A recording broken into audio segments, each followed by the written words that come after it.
This show is brought to you by countless hours and long days spent hustling in real estate. Ladies and gentlemen, presenting a million ways to get it. Hey everybody, what the hell is going on?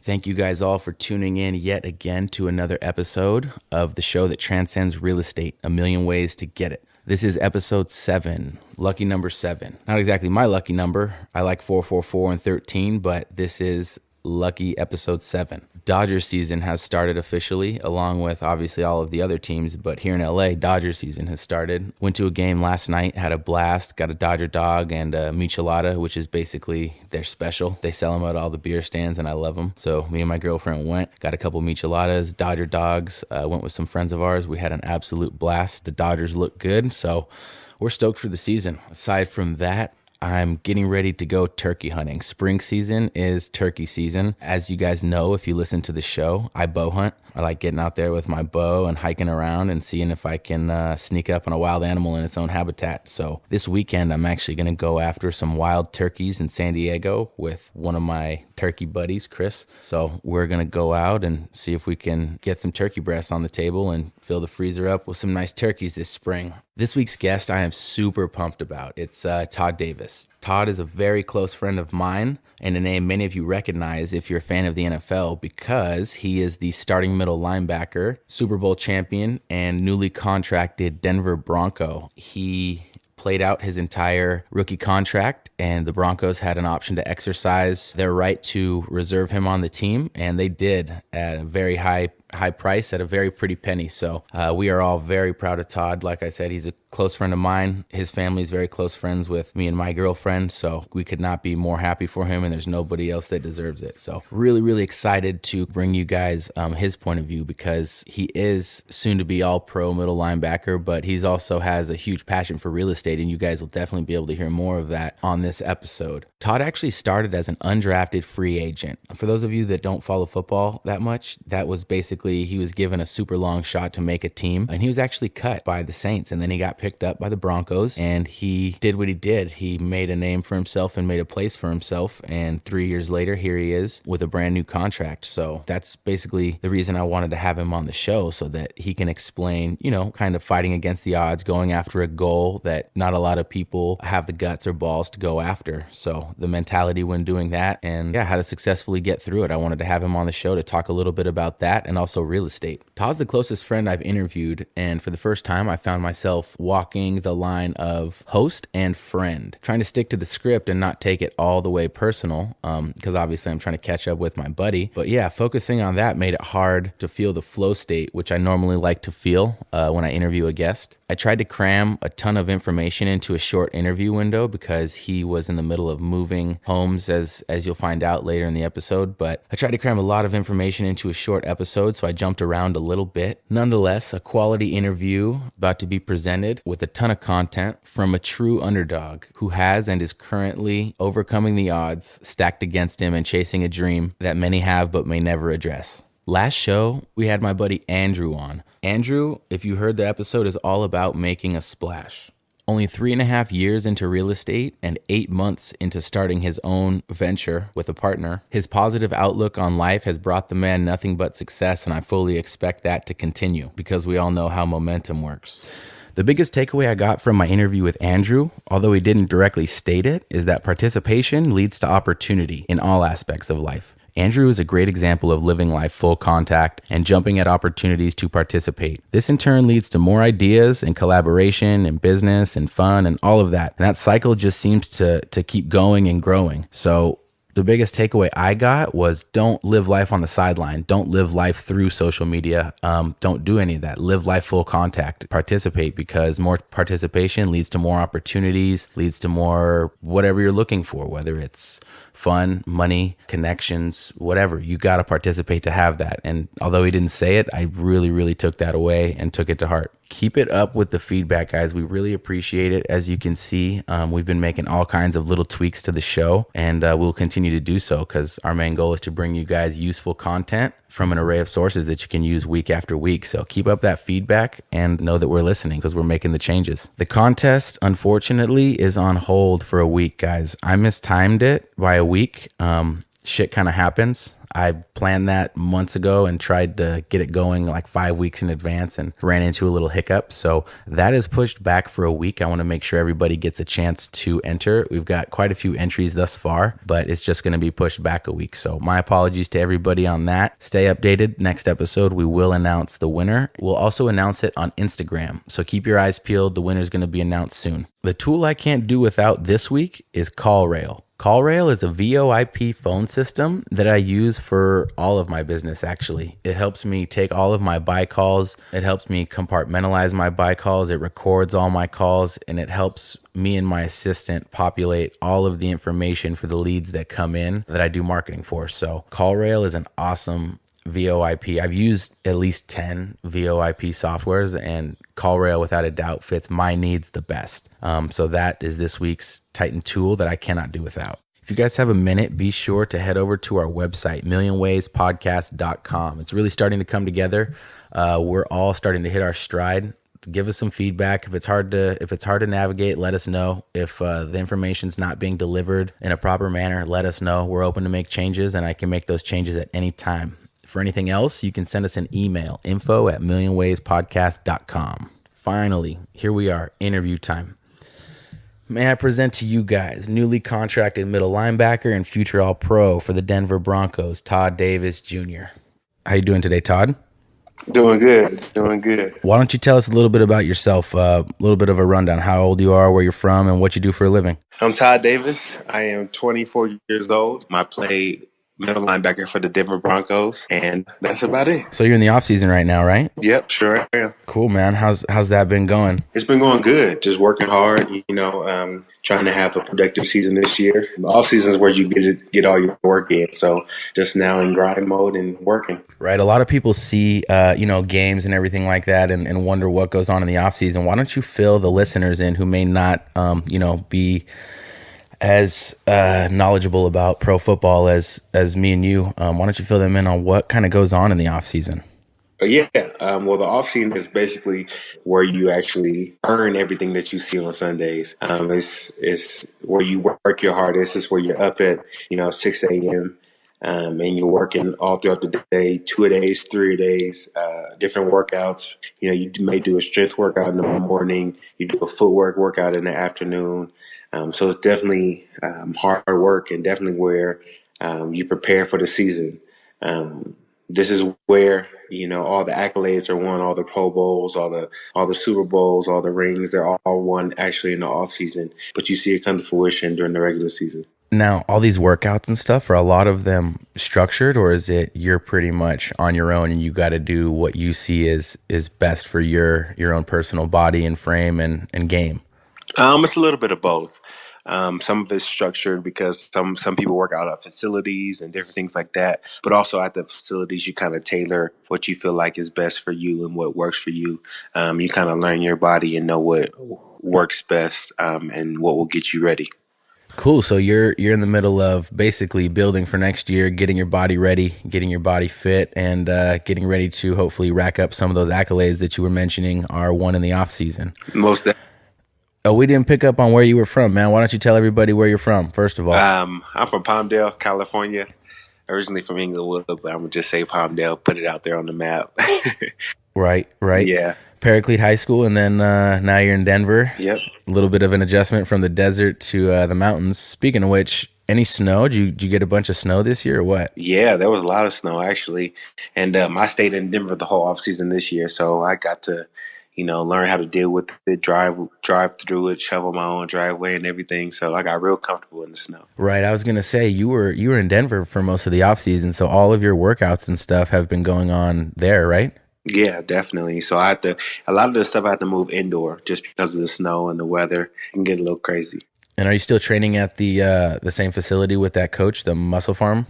Yeah, I'm actually training at Landau Performance, with Lauren Landau, and then I also train at Muscle Farm as well. Cool, man. So aside from working out, what have you been able to do for fun in the off season? Obviously, you got to take a little bit of time to kind of unwind and stuff like that. I know a couple weeks ago you had mentioned a trip or something like that. How was that? Yeah, it was good. A couple weeks ago, I took my family down to Disney World. I have a 9-month-old son, so we were able to take him down there, let him meet Mickey and do all that kind of fun stuff and go to the different parks. So that was definitely a good vacation. I went to Costa Rica earlier in the off season. Went to California a couple times, Las Vegas. So I was able to get around a little bit and have some fun. Little 2, 3, 4, 5 day trips in between the workouts and everything. Yeah. Cool. So, so for the listeners, Todd's married. Todd's been married, what, a year? A little over a year? 2 years? Yeah, almost 2 years now, yeah. Todd's been happily married 2 years. He and his wife are good friends of me and my girlfriend, so we really, really enjoy hanging out with them. I'm glad that Todd has found himself a wife and settled down. I only mentioned that because I was going to say, did you go on any trips with any of your teammates or anything? But I figured I might as well mention Todd Davis is a family man and probably spends most of his time with his family. Yeah, I definitely do. A lot of times with my family, and I love, my family and my wife and my son very much. And we actually did go on a trip with some of my teammates. It was myself and also a couple other linebackers and their wives. And they all went with us to Costa Rica. So it was actually a good team bonding trip as well as, getting some time with the missus. Oh, so it was like a couple's trip to Costa Rica. That's cool. Yeah, it was fun. What did you guys do out there? Ride some quads or hike or what's up? Yeah, we did all that. We did. We rode quads. Then we did the jet skis. We did the zip lining through the jungle. We did a whole bunch of stuff. We did the horseback riding. We had a lot of fun. Cool, man. Well, as you know, this is sort of a real estate show, and one of the reasons that I wanted to have you on the show, amongst many, is that I wanted to talk to you a little bit about real estate. I know you just bought a house, and you're kind of still in the process, so I wanted to talk to you about how it went, what you thought of it, where you're at in the process, and kind of the taste that this last real estate transaction left in your mouth. So why don't you tell us a little bit about your new house? Yeah, I was blessed to be able to purchase my first house this year. It's definitely a blessing. It went well. I feel like the whole real estate process went pretty good. I was blessed. My wife has actually got a real estate license, so she was able to help out and get a little bit of commission on the deal. So it actually worked out for everybody. But I think it went well for the most part. Actually, the title company where we actually did the signing and the closing, that was the tough part. They actually kind of didn't know what they were doing. But besides that, it went pretty well. Really? So was the title company the ones that basically handled all the paperwork throughout the transaction? Yeah. And then when it came to the end and you were supposed to be signing all your loan paperwork and all the deeds and all that, they just didn't quite have all their ducks in a row, you felt like? Yeah, I just felt like they were kind of just missing some things or miscommunicating. I get there and they tell me, you can bring a check. For the down payment. Then I get there and they're like, no, it has to be a cashier's check. Can't take regular checks. I run to my bank, I get a cashier's check. I come back, oh, we don't accept cashier's checks. You got to do a money wire. And if you do a money wire, the money won't be there till tomorrow. So you can't close until tomorrow. It was just a whole bunch of nonsense where I felt like it should have been handled better. Oh, yeah. That's pretty standard course. At least nothing major happened. So Zena, you said actually, Zena's Todd's wife for all the listeners. So you said she had gotten her real estate license. I know she was taking her classes, man. That's awesome. Yeah, definitely. I think it's really great for her, and she's really excited about it. Good. So besides just this transaction, she thinks she's going to stay involved and stay active in real estate in Denver? Yeah. She has she's actually already a part of a real estate company. So she's working on 2 listings right now. So I think the ball's rolling pretty good. Nice. Definitely. Well, for anybody looking for real estate in Denver, I'll make sure that I put Zena's contact information for her and her team in the show notes. So if you guys are interested in that, you guys can definitely find all her contact information below. And yeah, obviously she can help you find a great house. She just did it and she's working on a few more. Yes, sir. So is your dad getting back into investing a little bit? Yeah. Is he getting back into real estate? Yeah. He's definitely on his way back in. He took a break when the market kind of took a turn, so he's been out of it for a little while now. But he's definitely getting back into it now. He just actually finished up his renewal of his license. So, I guess the whole family's getting back into it.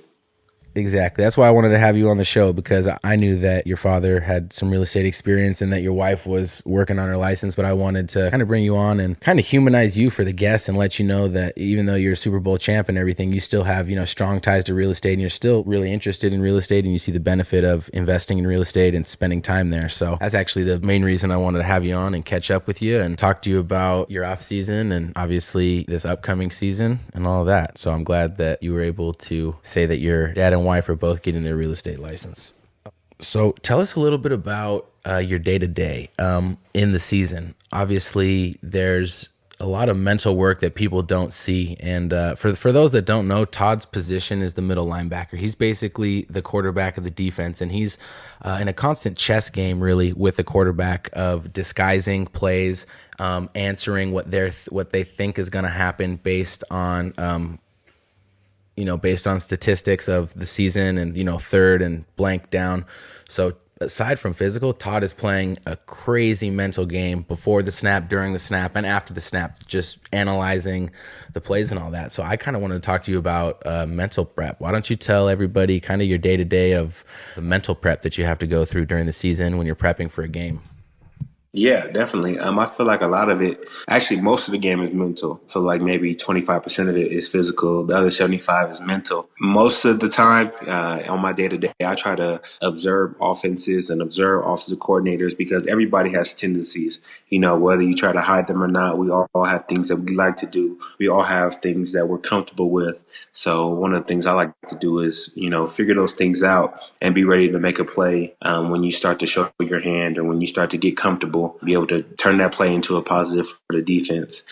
Day to day, I probably study about 5 hours of film every day, just from the meeting rooms. In the morning, we study film for about an hour. Then we go to practice and we come back in the meeting room. We probably study for about another, hour and a half, 2 hours. Then after done at the facility, I come home. At night, I probably study for another 2 hours. So I'm constantly studying my opponent, trying to pick up keys, tendencies, and just trying to be prepared for this upcoming week. And how long are you at the facility for during the season? During the season, it's pretty like a normal job, kind of like a 9 to 5, or actually 8 to 5 or 8 to 6 kind of deal. And 60% classroom, 40% field? Yeah, most definitely. It's a huge point of emphasis, to get in that classroom and, definitely learn from the film. Mm-hmm. Speaking of regular job, speaking in those terms, you recently got a new boss then, right? Yeah, I did. How's that been? It's been good. I mean, I like him a lot. I can tell that he's, a good guy. And one of the things I like is he's an honest guy. He's not one of those guys that's going to kind of beat around the bush or kind of try and sugarcoat something. He's just going to tell you how it is and kind of deal with it as it goes. I like him. I mean, his nickname is VJ. Yeah. So I think that's pretty cool. Just to come in with a nickname, but he's a good guy. He's a solid guy, and everybody around him already likes him, so that gives me a lot of confidence in him. So I'm excited. Is the whole staff new on the defensive side of the ball? No, actually, most of them are returning. The only difference is Wade has left, the defensive coordinator, Wade Phillips, and Joe Woods has actually stepped up to be defensive coordinator. So he was already under the team, so he just stepped up. So it's pretty similar. Not too much change, maybe a couple things here and there, but the defense probably is pretty much intact. Cool. So I kind of want to somehow paint the image of how competitive the NFL really is.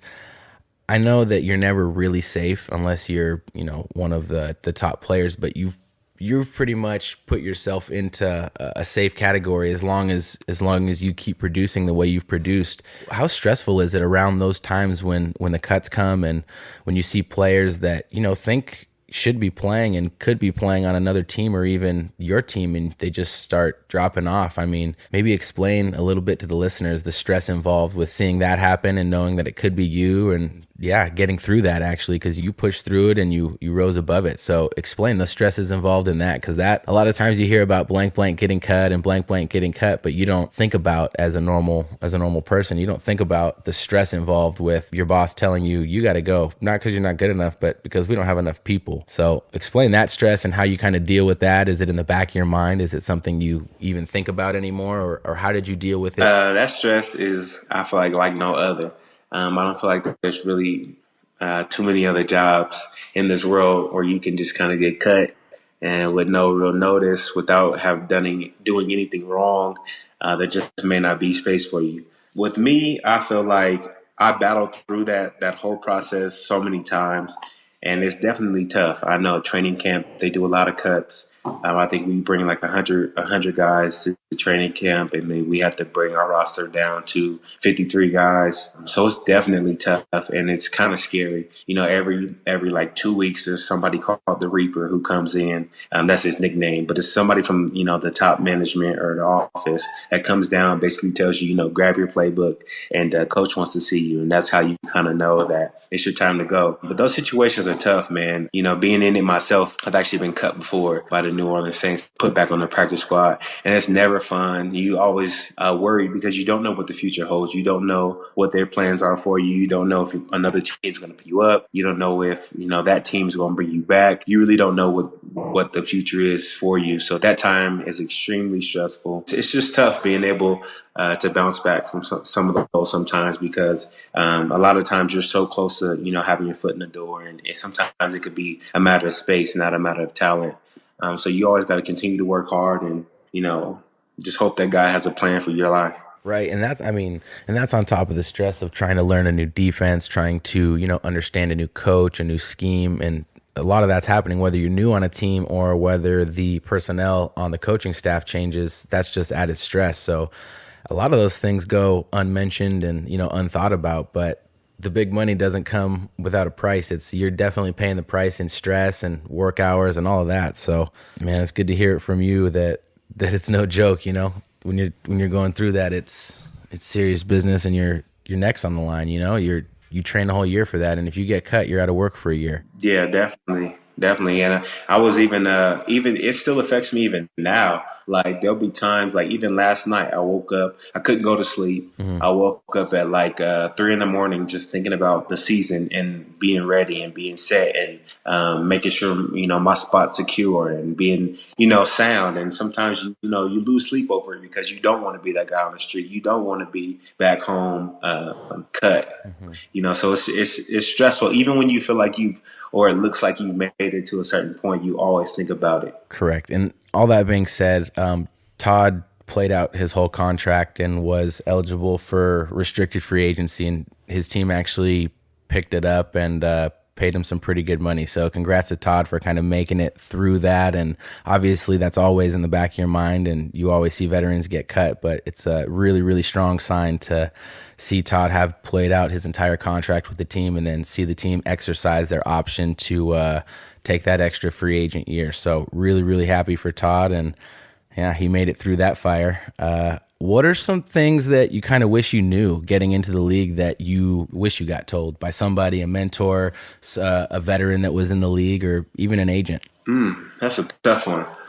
I think I just would have liked to know, how to keep my body right. I don't think I really understood what a physical toll, 16 games compared to 12 or 10 was. It's just a physical toll. It's year round, more so than any other time of playing football. I just wish somebody would have told me how to keep my body right, so I could be 100% throughout the whole year, off season, everything. I've learned it, after, being in the league for 4 years, but just that would have been good to know coming in. Question is, does anybody have it figured out besides James Harrison? I don't know. I feel like, who, DeMarcus Ware, he kind of has it figured out. He's playing for a long time. And with him, he kind of has a guru. We call them gurus. He has a guru for everything. So he does, on a given day, he can do everything from acupuncture to massage to cryotherapy to stem and ice. He does everything to kind of keep his body right. And you started doing that early in your career now, so that hopefully you can have more longevity, right? Definitely. I want to play till I'm 45, like Tom Brady wants to. So Yeah. I mean, as long as you can take care of your body and stay healthy, man, play the game the right way. Don't be playing bullet head or anything like that. yeah. So do you think you're going to be investing in some real estate? I mean, you said 45, you're going to be busy till then if you're going to be playing, but maybe after ball, you think you'd get into some real estate investing with your dad or your wife or anything like that? Yeah, definitely. That's definitely actually one of my goals is to own some different properties, not only here but Los Angeles, Las Vegas. I want to start, branching out owning some properties. So I'm definitely going to work with my wife, and my dad. I actually want to get my real estate license too, or my brokerage license, so I can, help out, kind of have a family business going. And then, so definitely. Nice. So you want to get involved in real estate as soon as you possibly can, whether that's concurrently with football or after football. Whenever you can get in, that's going to be awesome. If you weren't playing, you'd probably be doing real estate then, it sounds like. Yeah, I definitely would be doing real estate, for sure, without a doubt. I went to school for finance, so I definitely would do something in the finance fields, like some investment banking or something. But definitely, I would be doing some real estate. Am I confused or did you double major? No, I switched majors in the middle of my college experience. Okay. I always knew you had super good grades and everything. When I got to SAC, I always knew that you took your grades serious. I didn't know if you were a double major like business and finance. Yeah, was it business and finance? But that's cool, man. So you got the finance background. You'd be doing some real estate. If you weren't involved in football, you're going to be doing it anyway. Where do you see yourself in 3 years, man? Playing ball, obviously, but still with the Denver Broncos. Yeah, Another Super Bowl champ. yeah, definitely. I want a Super Bowl championship after this year. I think that is really possible. I know it's going to happen. So, I mean, you heard it first, so I definitely know it's going to happen. 3 years from now, I definitely just want to be solid, want to be set as far as financially. Definitely want to have some real estate, want to have some properties. I just want to be in a great place in my life. Have my family set up my mom and dad. And just be good. Maybe have another baby on the way or so. So, yeah.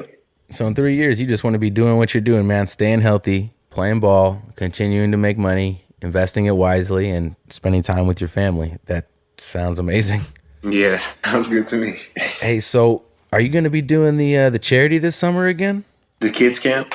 Yeah. You know what? I think I'm taking a break from it this year. It's just we ran into it's not any problems or anything like that, but it's just so much that goes into those events, that 3-day weekend, that I think I'm going to hold off on it for it this year. I'm not going to do the full camp. I'm going to do a 7-on-7 tournament for one day, but I won't do the full camp again until next year. Right. Yeah, because I remember your mom planned that whole thing, and it took her like 6+ months to get all that going. It was amazing, but the planning behind that was crazy amounts of planning behind it. Yeah, it's no joke, and we get everybody involved. We get the city involved, the mayor involved, the chamber involved. So it's a lot that goes into that weekend.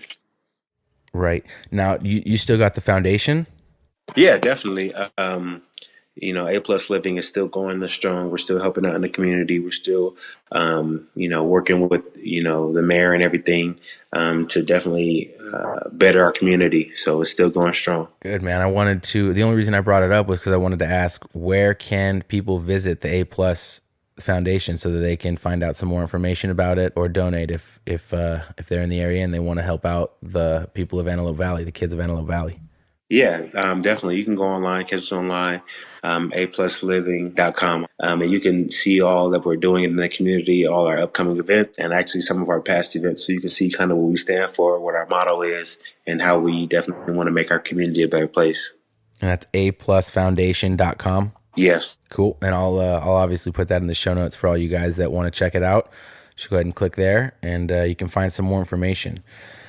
I know that we got on for about a half hour. We're getting to the end of it here, Todd. I just wanted to get some final advice from you out there for any entrepreneurs listening to this or any maybe young fans that may come across this. Any sort of advice that you wish someone told you when you were young, because you've obviously been able to, like we talked about, fight through the adversity of the massive attrition rate in football and, come through that fire and make yourself a starter on a Super Bowl winning team.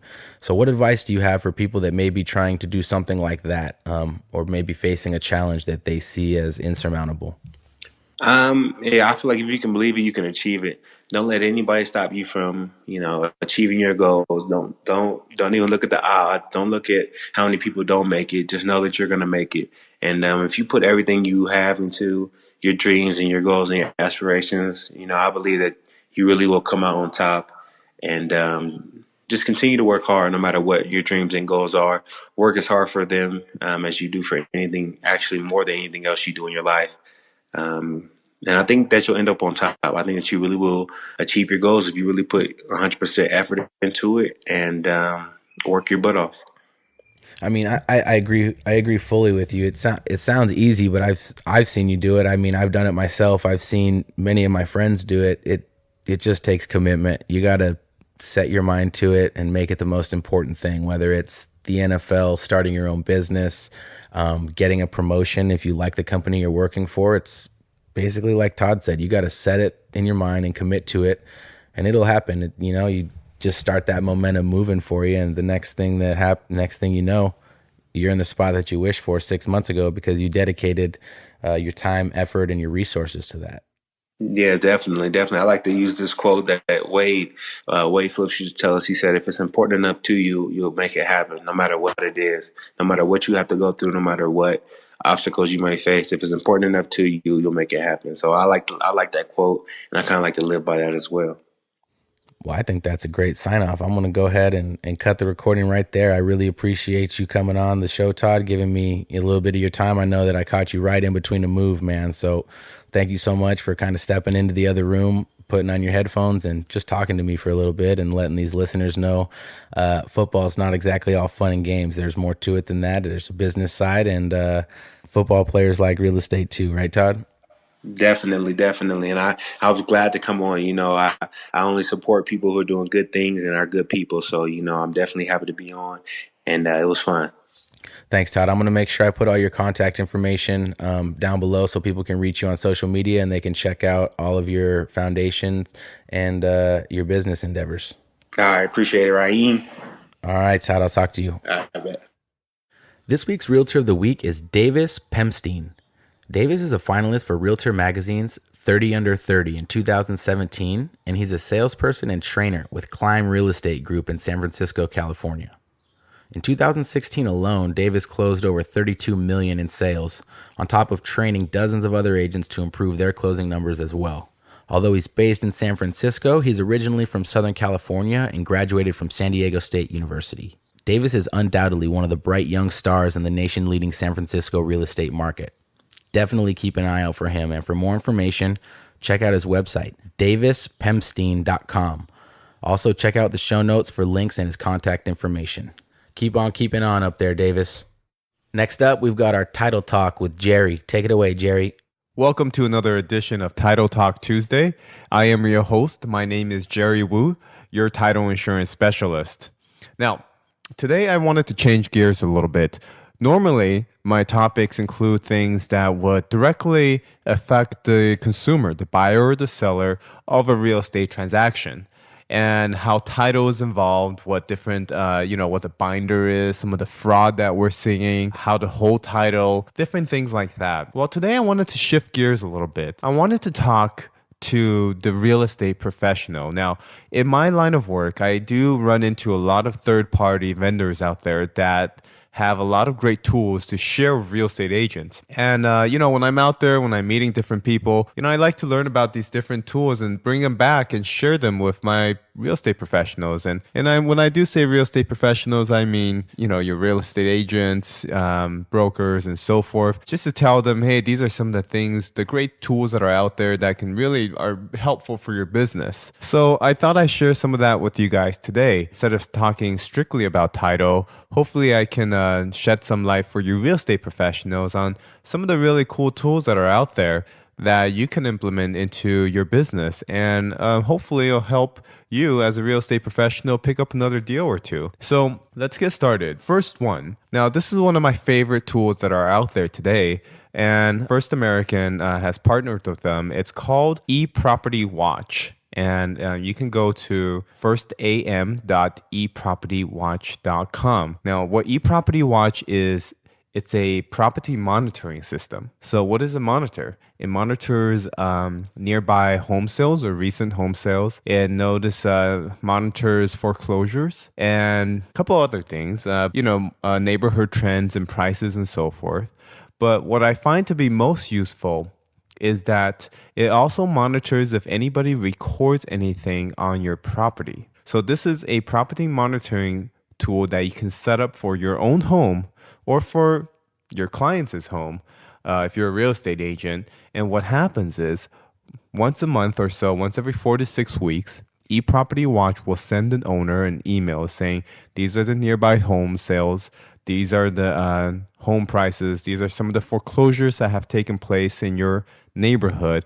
And it'll give a fraud notification. Basically, it's going to say, have there been any new things or liens or documents recorded on the title of your house? Now, why is this important?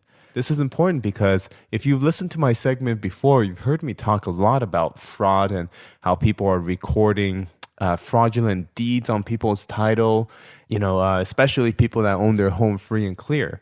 So I think this is a really attractive tool of value to bring to your clients. If you're a real estate agent, saying like, hey, you might be, let me sign you up for this tool. It's free. You'll get monitored, or you'll get an email every once in a while letting you know about some stats about the neighborhood. It'll let you know, especially because there's so much fraud going on, to let you know if there's any fraudulent activities that's been recorded on your home. So really, really cool tool, eProperty Watch. I recommend you check that out. Another one, going to the next one I want to talk about is a website called breakthroughbroker.com. Now, again, it's a free tool. When you sign up for Breakthrough Broker as a real estate agent, it's going to ask you for an agent engage ID.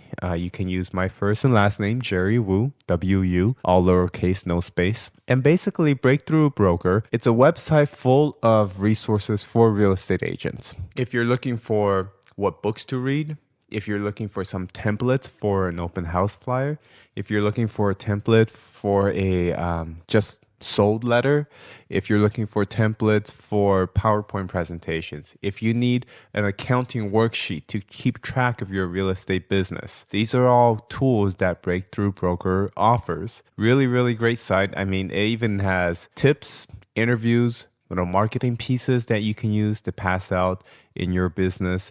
Fantastic website. I'm really glad to see somebody just decided to make one website, consolidate all these different resources and tools for real estate agents and kind of put them in one place. Really great idea and great tool to have in your little tool bag. Moving on. This one is kind of from left field. This one is an app called Intellius. And you can download it on your Apple devices, iPhone, iPads, and it's called Intellius, Intellius. Intellius is kind of, I don't know if you guys have ever heard of People Finder or White Pages. So basically it allows you to type in the person's name and the city that they live in, and hopefully you're able to find they have a number listed. So if they do, their number might show up when you try to search for them. So when is this useful? Besides kind of the private eye / stalking aspect of it, it comes up useful if you have a buyer saying, hey, I want to buy this property. Can you help me get a hold of the owner to see if they're interested in selling? Intellius is a great tool. You can download it on your app. They give you I believe it's a 2 or 3 days free trial to try out a product. But after that, I think it's only about $10 a month. So be sure to download it, check it out, even just play around with it, search for yourself, see if you can find yourself. But I do know a lot of real estate professionals love it. They use it when they need to find a particular seller, when they need to find an owner. Sometimes they just, use it for personal reasons that I probably choose not to ask too many questions about. Going on to the next tool is something that's available from First American Title, and that's a program called My First AM. AM like America, AM. Now, this tool is only specifically for realtors, so you can try to go on to www.myfirstam.com and try to sign up. It'll ask you if you have a account rep. You can put me, and then the request will come directly to me. And if you're a real estate agent or a professional, at least if you are in the Southern California area, I can get you get going on that. But if not, then I'll probably direct you to somebody else that's more local to your area. But My First AM is a property profile search function. So you're actually able to go on My First AM to look up property information, pull up documents, recorded deeds, and you can draw your own farm area. If you're not familiar with what a farm area is, it's basically another fancy way of saying a marketing area, area that you want to market. It can give you, some good statistics that may help you determine if a farm area is good. It uses the GPS on your smartphone devices to locate where you are. So even if you're out in the area you're not familiar with showing homes, you're still able to locate where you are and then pull property information for properties around you. Moving on. Next product, also another great product from First American, is a product called Cost First, COSTSFIRST. Again, another tool specifically only for real estate professionals and agents. And you can go to COSTS first.com, take a look. But basically, this tool allows you to create your own net sheet. So if you're a real estate agent and you want to go ahead and create a net sheet for that seller that you're going to be meeting with, it'll go ahead and calculate all your title fees, escrow fees, and so forth. So take a look at that. Now, these are just some of the great tools that if you're a real estate professional, you can go ahead and implement into your little tool bag. Take some time to play with it. Most of these tools are pretty self-explanatory, and the great thing is most of them are all free, with the exception of Intellius. Everything else is all free. So hopefully I provided a little bit of value for you guys today. And again, normally I don't target these podcasts so much towards one group of audience, especially towards just real estate professionals. But I hope there are some real estate professionals out there listening and that's able to take advantage of some of these tools and resources that I've shared. So hopefully you guys enjoyed this segment, and look forward to speaking with you next time. Take care. Again, guys, just a reminder that the contest got pushed back. That is 100% on me. I mistimed it and the event surrounding the contest, so I had to push it back 1 week. No worries. There will be a winner. Just keep your eye out. The announcement will be made in the same way. Check out our site for all the goodness that we've been working on. And finally, everybody keep your eyes peeled for our hard launch. We are going to be sending out a series of just a few emails announcing our podcast. So keep your eye out for that. We're really excited about it. With that, episode 7 is concluded. You guys take care, tuck your kids in, and